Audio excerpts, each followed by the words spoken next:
Today we have a Reddit special for you, and not only one but two stories to give you some chills. Grab some snacks and enjoy. For our first story, we want to give credit to Los Polanos 420 from Reddit. Let's dive right into the first story. I used to be one of the nighttime duty managers at a hotel. The hotel consists of the main house, which was built in the late 90s/early 2000s, and the old house, which was built in the 14th century. There are a few spooky stories about the old house and the grounds, which all come from actual events. At one point it was listed as the third most haunted building in Britain. I wouldn't say that I was a believer or a denier of ghost stories. I thought some events can be explained and some can't. Being a local, I was familiar with all the stories, and my dad had worked there for years when I started. Like I say, wasn't a believer and wasn't a denier. That was until I became a duty manager. Being a duty manager is a simple enough role, dealing with complaints from hotel guests, handing over to the next duty manager, etc. One of my duties as a nighttime duty manager was to lock up areas of both parts of the hotel, places like the bar, restaurant, and gift shop. Other things such as making sure fire doors are closed, that emergency lighting is working, and closing and locking windows for security. This part of the job was extensive, with every window, fire door, and emergency lighting. I had to check this every single night. Now, the old house is where all the spooky stuff happens. In the old house is a chapel, pretty standard for a house of that size and age in Britain. This is where I experienced the first spooky thing. There is one window in the chapel, and no matter how many times you close and lock that window, the next time you walk past, it'll be open again. This was experienced by myself, the other duty managers, and even the security guards. Nothing horrifying, but it gets worse. The next spot is a set of stairs called the Jerusalem staircase, named after the wood for the stairs that comes from Jerusalem. Some stories about a ghost dog on these stairs that trip people up. I don't think anything of this. It's stairs. People trip on stairs all the time. However, they lead to a room called the Long Gallery. Now this is a very long room, close to 100 meters. Other than the length, there is nothing else to the room.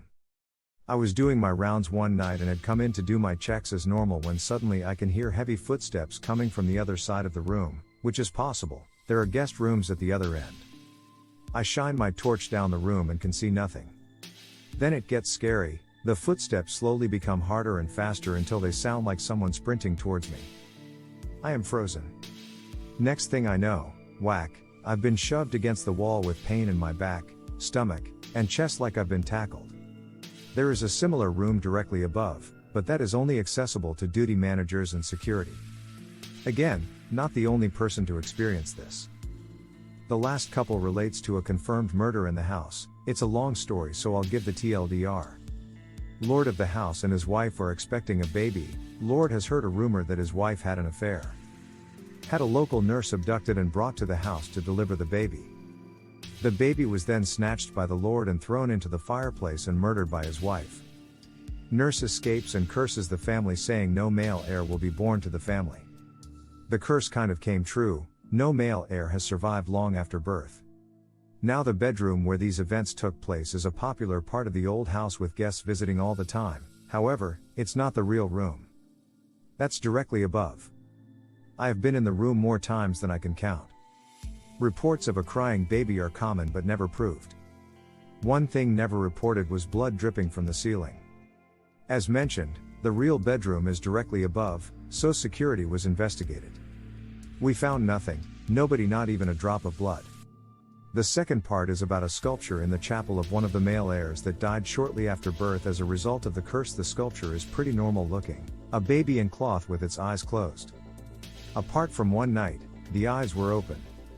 I ran so fast out of that chapel, I'm pretty sure I broke the land speed record. So here are my experiences. The hotel, if you are interested, is called Littlecote House Hotel. If you like this first story, let us know in the comments down below what you think about it.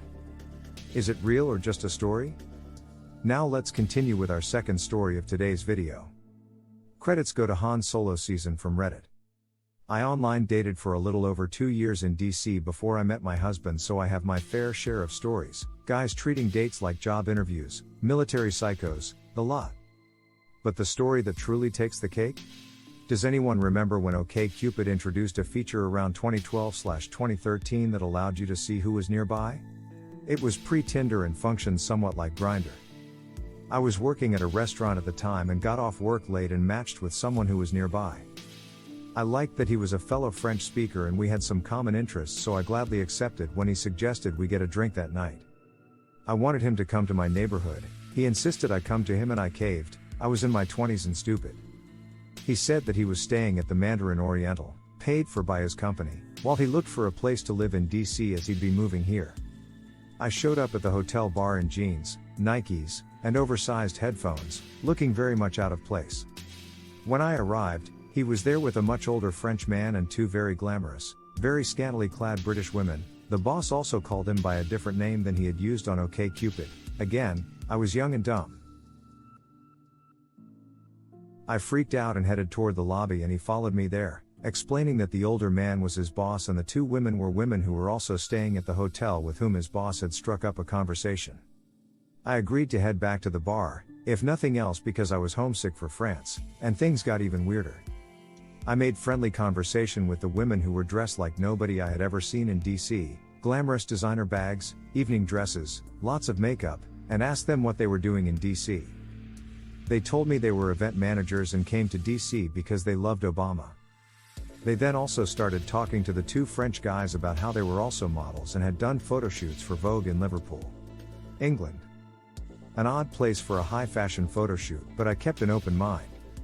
Long story short, as they went on telling stories, it became pretty clear that they were sex workers, which is totally fine, but I was baffled by the fact that I was now on a date with my OkCupid match, his elderly boss, and two escorts.